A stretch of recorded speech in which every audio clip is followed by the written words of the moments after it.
we are gonna have some good old steak and baked sweet potato, some salad. So I'm gonna get the sweet potato ready to put in the oven. Now I like to take a little bit of olive oil and I like to put that on my potato. I've already washed it really good with water, and I've scrubbed it to make sure all the dirt's off of it.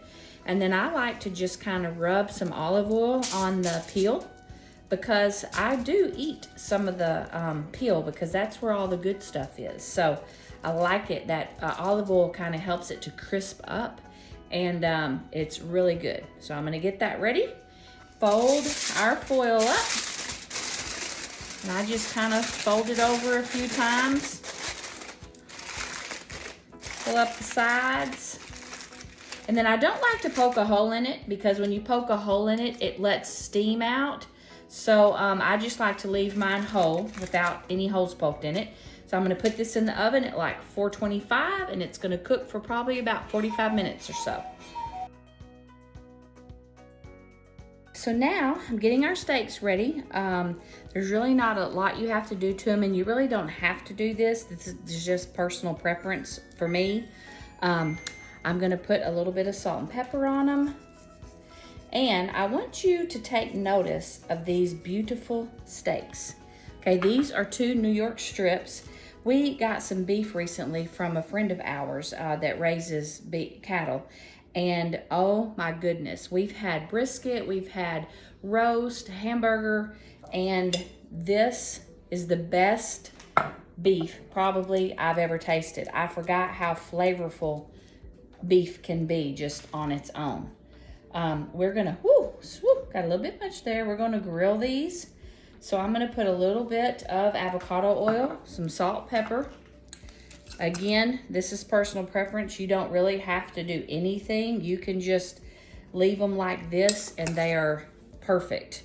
But I like to add a little something to them. I like to just kind of massage the meat a little bit, take all that and rub it in really good. And I'm gonna put it on the other side too. And I just wanted you to get a look at this meat. You know, might sound weird to say this, but isn't it just beautiful? The color of it, I mean, the whole 9 yards. It's just amazing. I'm also gonna put just a tad bit of Worcestershire. Just kind of adds a little bit of depth of flavor. I just think Worcestershire pairs really well with this rich steak.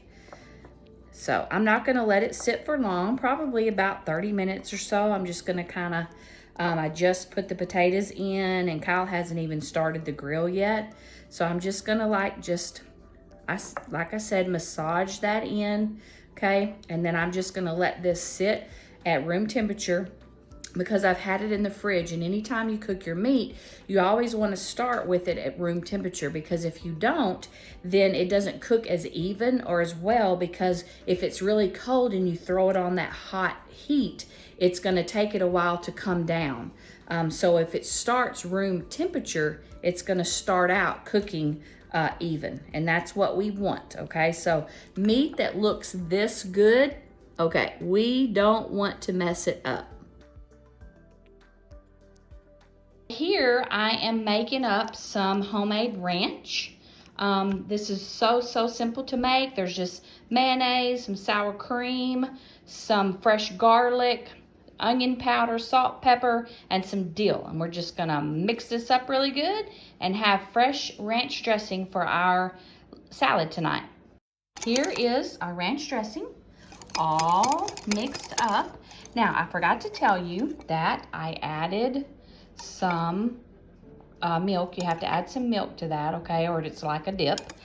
And also, I wanted to show you this. This is Pampered Chef all-purpose dill. This is really good, and usually I don't like to use packaged seasonings because of all the extra stuff they put in them, but you can see on the ingredients, this one has dillweed, dehydrated garlic, dehydrated onion, herbs, and spices. So that is pretty clean there, and it is so flavorful. So there you go. If you haven't ever tried that, that's an awesome dill. You can use just regular dill if that's what you have, but I happen to have that on hand, and so I am a big Pampered Chef fan, and so I thought, I'm gonna try that, and it's pretty good. And also, another little tip to remember with ranch dressing, most all your homemade dressings, they're really better if they have a chance to sit. I just thought of this at the last minute, and so mine is not really gonna have but maybe 30 minutes to sit, but the longer this sits, the more flavorful it becomes. So keep that in mind. What goes better with steaks than sauteed mushrooms and onions? Oh my goodness. So I've got some butter heating up, and gosh, I'm gonna get ready to. I'm gonna go ahead and start adding my onions because they take, longer to cook than the mushrooms do. So I'm gonna go ahead and put my onions in there. What I did was I just took one onion and I sliced it, pretty thin, not really thin, but not thick. Just, it depends on how you like it. We're just gonna let these saute down. Kyle and I, we like ours more on the soft side than the crisp side. Everybody is a little bit different there, so you fix them how you love them. And you don't have to add anything. I do add a little bit of salt, but as these onions cook, that sweetness is just gonna be drawn out of them. And if you let them just keep cooking and keep cooking, a lot of times they taste almost candy. There's so much natural sweetness in those onions. And that salt is gonna help bring some of that out. So every time you're cooking, you always want to season every layer. So we're gonna go ahead and put a little salt and pepper in there. I am gonna wait till the end, and I'm gonna put some fresh garlic in there once I've added the mushrooms. So right now, I'm gonna let this cook just a little bit before I add those mushrooms in. Kyle has the steaks on the grill, so it is coming together. As you can see, the onions, they're getting a little caramelized. They're starting to soften up. So now I'm going to add in our mushrooms. Whoops, I lost a few. And I like to leave the mushrooms big. If you want to cut them up, go right ahead. But I like to leave mine big. Okay, we're going to toss those around in that butter.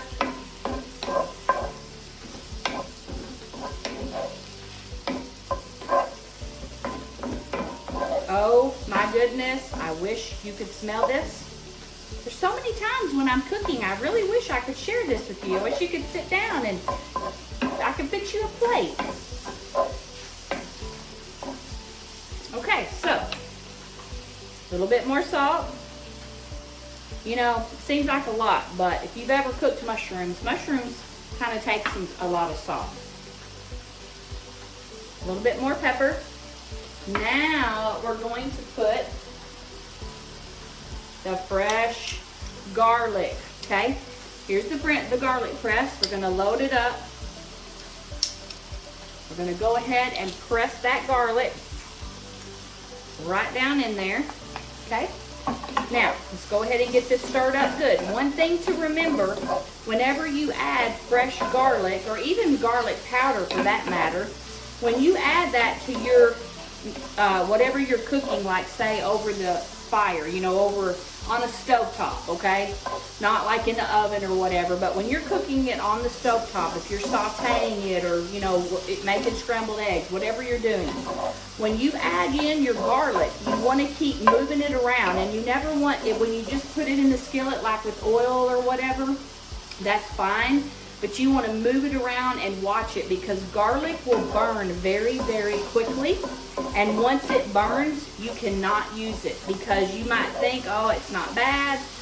You won't be able to taste it. You will, okay? You just have to throw it out and start over. So be very, very careful when you're using garlic in your cooking. If you ever kind of have like a bitter taste to your meal or your dish and you don't really understand why, ask yourself, how did you cook the garlic if there's garlic in it? Because a lot of times garlic can become bitter if you're not careful when you're cooking it. Just a little tip there. You know, something like this, or, you know, when you're working hard and preparing a meal or a dish, you want it to turn out good. So if there's anything that I can share with you from, you know, stuff I've messed up or mistakes I've made that will make your dish better, that's what I'm here for. All right, this is looking really good. I'm going to just kind of leave it alone, let it sit, and just let those onions continue to caramelize a little bit. And then these are going to be good to go. Nice and done. This is like perfect. Also, if you want your dish to have that a little bit over the top taste, cook it in a cast iron skillet. If Kyle wasn't grilling the steaks, I would have the steak in a cast iron skillet.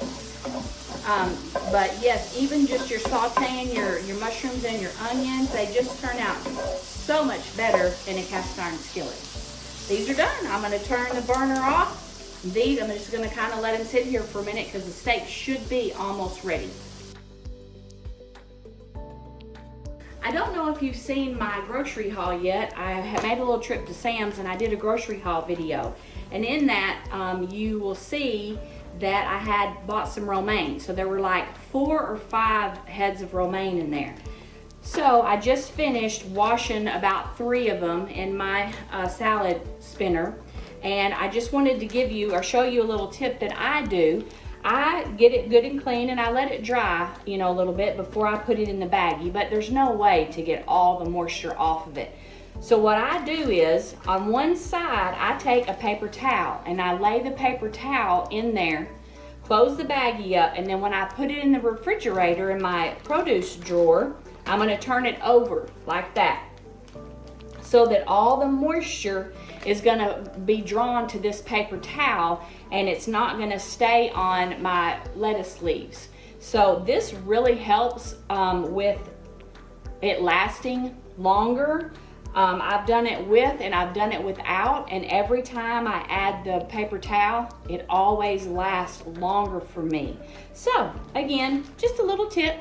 Next time you wash your romaine or your lettuce, it'll work with any, you know, green leafy vegetable, kale, whatever you're doing. Give it a try and see how it works for you. I have our sweet potato out of the oven, took it out of the foil, cut it in half because Kyle and I are just going to split this one potato.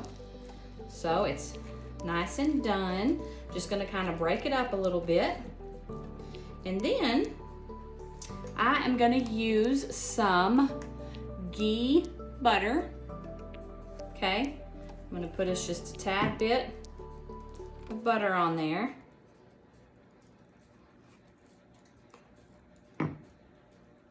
Woo, don't want to waste any. Okay, we'll put us some butter on there. Let's kind of move that around a little bit. Let that get to melting good.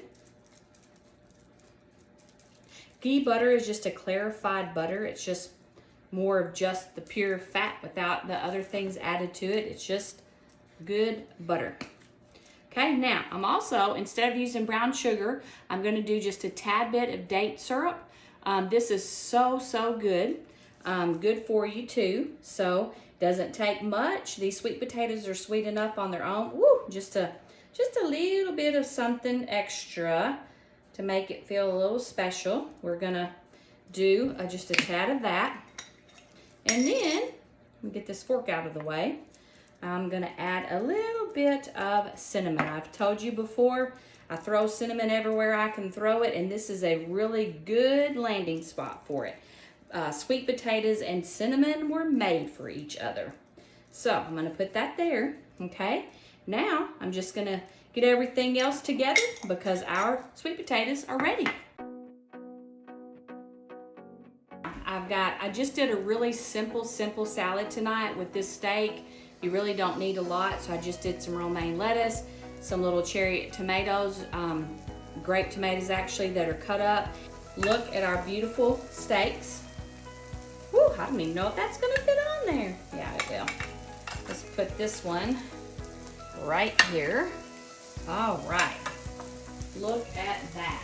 Okay, so now I'm gonna add us a little bit of onion and mushroom.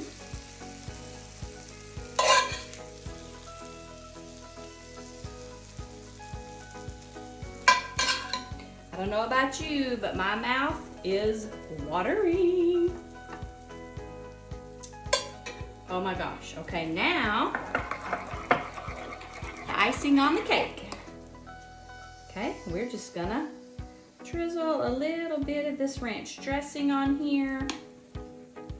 Oh, it smells so good and fresh. That dill is just really gives it a fresh smell and taste.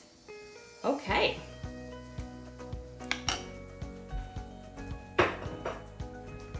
Okay, my friends, this is deliciousness right here.